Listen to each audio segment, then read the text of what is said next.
If you have a desire that you don't believe, then the desire doesn't feel good. But if you have a desire and you are not doubting it, you're not worried about it, you're not so focused upon what is right now that it keeps you from expecting it to change, then you're in such a good place. But if you have a desire, but you can't keep your eyes off of what is right now, what is where the desire is not yet showing itself, if the desire is still a vibrational entity, a vibrational being, a vibrational point of attraction, and you have not yet been able to translate it into clues or impulses, if you're not yet seeing it or hearing it or smelling it or tasting it or touching it, so it feels absent or not yet here, then in your awareness of what hasn't happened, you are vibrationally out of sync with the very desire that you have given birth to the very desire that is in the process of becoming. But you have not yet adjusted your vibration sufficiently enough for you to begin turning that vibration into a thought, into an emotion, into a thing. It's still a vibration that feels foreign to you, not only foreign, but opposite in many cases of what you are continually offering. So one of the things that we like to talk a lot about when we are together is how you might ignore what is a little more while you imagine what is coming, or even just stay off the subject. Just don't keep beating the drum of what you want. Which brings us to the most important part of the deliberate creative process. So the three primary steps are ask, that's step one, you can't stop doing that. Then source answers, that's not your work, that just happens. That's what happens when the vibrational version of it continues to evolve. And then step three is you got to become a vibrational match to it. You've got to find some way to allow it. You must get in the receptive mode before you can begin translating the vibrational frequency of your desire into a reality. Jerry talked a lot about writing a book. And Esther and Jerry will write this book. In other words, she's beginning the process of it as she's getting impulses from him about it. And this book, such a good title, Turning Thoughts to Things. How is it that an idea turns to an impulse, turns to a rendezvous, turns to a manifestation? How do vibrational things become actualized? And you have to know that they are, because you look around your world and there is so much that is around you that you see. But that's what trips you up, because you are so accustomed to looking at what is, that when you are asking for something that isn't, your evaluation of it not yet being there causes you to emit a vibration that keeps it from being obvious to you. And we know how you like your actualized world. You like your manifested world. But we want you to move yourself into the mindset of the vibrational universe in which you are focused. And if you can begin to accept yourself primarily as vibrational, where you are aware of the vibration that you are emitting, if you will care about your guidance system, your emotions, which indicate the vibration that you are emitting, and even more important, indicate the vibration that you are emitting with your thought right here, right now, in any moment in time, and the vibration of your source, the vibration of your inner being. More important, the vibration of all that you have been asking for. More important, the vibration of what you have actually vibrationally already become.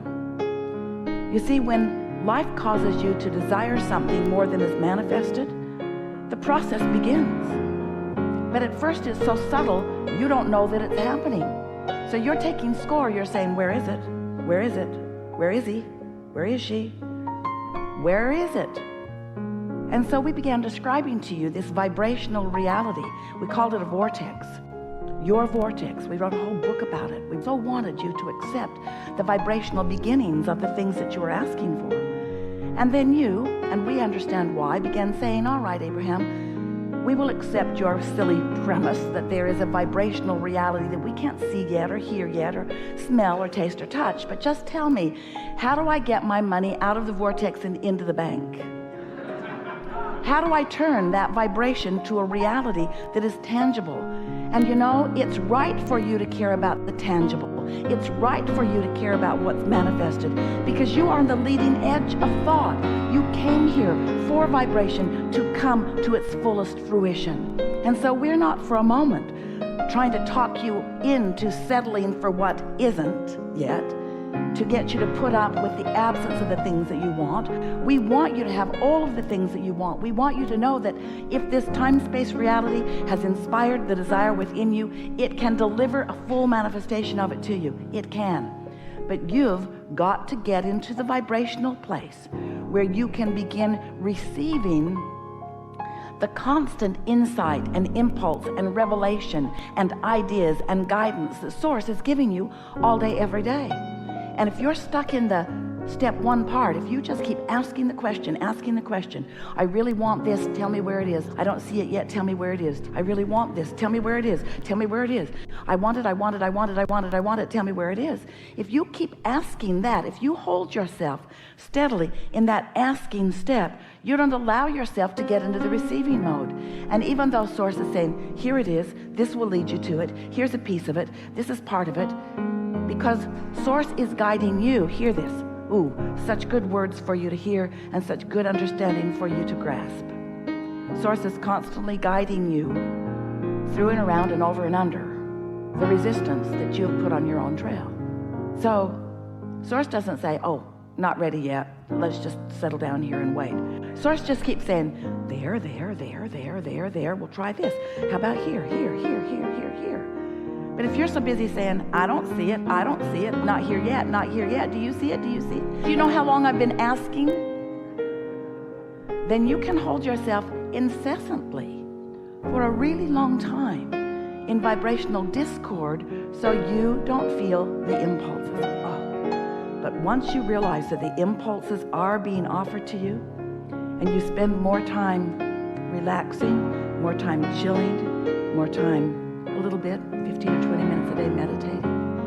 If you decide that you're going to give yourself a better chance of tapping in to the guidance, to the leading, to the clues, to the impulses that Source is offering you all the time, then you'll get into this mode where you will really understand the creative genius that you are, and you will really understand that we're all in this togetherness of all of this.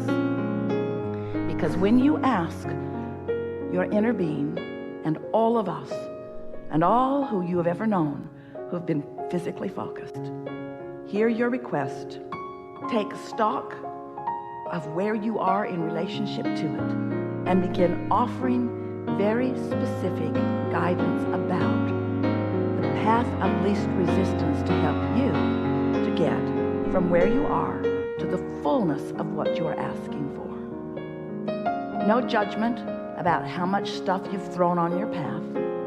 No judgment about how much resistance you've been practicing. Just steady guidance to help you get over and under it and around it and through it. Because you're supposed to get what you want. You get to have the fullness of any idea that is born within you.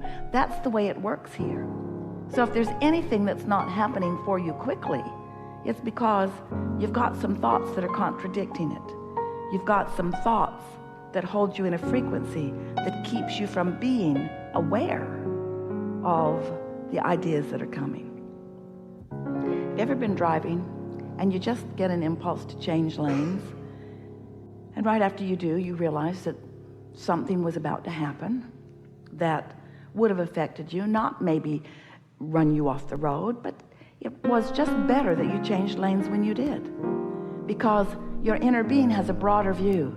Your inner being always knows where you are in proximity to everything else.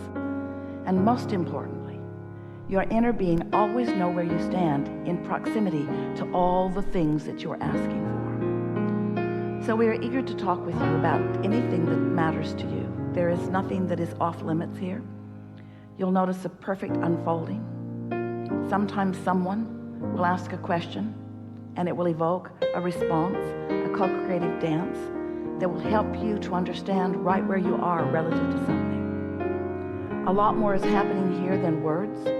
There is a vibration that is happening because we know who you are, we know what you want, we know where you are. And so we'll be weaving in and out of everything that is important to you. There's an energetic thing happening here. And as you listen, as we focus together on the words that are spoken, a collective consciousness, both of your physical format and our non-physical format, converge in a way that will take thought beyond that which it has ever been before. So new insights will occur to you. It's our promise to you that today your vibration will shift in the direction of who you really are. And that from this moment forward, things will be different for you because of this vibrational change that is taking place. But most important is for you to understand how it is that this vibrational frequency does change. What focus is required from you in order to maintain balance with who you really are. This isn't supposed to be work, and this is not a lecture on how to get it right. This is a conversation about who you are, the blessed beings that you are, the creative geniuses that you are, how you came into this physical time-space reality for the express purpose of being inspired to new ideas that you are supposed to live the full fruition of. There's not one thing that you have ever desired that should not be fully being experienced by you. And all day, every day, new desires are being born, and every one of them is supposed to be being satisfied by you. The other day, Esther and several hundred friends like you went to Seattle to get on a ship to cruise the beautiful Alaskan waters. And they left from the port in Seattle, and they returned to the port in Seattle. Once we were on board visiting with everyone, we said, wouldn't it have been interesting if as soon as you'd gotten on board, before you even unpacked in your beautiful staterooms, if the captain had come on the speaker and said, hello, ladies and gentlemen. We're happy that you are on board here in Seattle. As you may know, Seattle is your final destination. And since we're already here, we would now like you to get off the ship. Your journey is now complete. And everyone would have protested because no one got on just to get off. No one got on to complete the journey. Everyone got on to experience the journey. Everyone wanted the fun along the way. And that's how it is with you. So often you have a desire and you think you just want the fast track from where you are to the fulfillment of that desire, because you've decided that your life would be so much better once you are there. But that was not what you came into this about. You wanted the journey along the way. You wanted the insights along the way. You wanted the fun along the way. You wanted the feeling of expansion. You wanted the feeling of knowing. You wanted to fine-tune your ability to focus. You wanted to watch yourself dancing in concert with the entire universe. You wanted to know that as soon as you think it, that other thinkers are thinking with you. You wanted to feel the bigness of the thought, the momentum of the thought. You wanted to feel the fun of things evolving. You wanted to watch the cooperative components come into place. You wanted your hands in this clay. You wanted to mold this experience with your own creative hands. And so that's what we want to reactivate within you in these hours that we're together. We want you to return to the zest and expectation that you felt when you decided to come this time into this time-space reality, into this body, into this personality, into this being, into these opportunities, into this expanding you. You never get it done, and you cannot get it wrong, but you are supposed to be having way more fun than most anyone you know is having. You're supposed to be way more proud of yourself and others, way more exhilarated about the possibilities, and breathless about the cooperative universe that is here to help you toward anything that matters to you. So, what do you want to talk about? You've come with things. You're gonna have a wonderful day.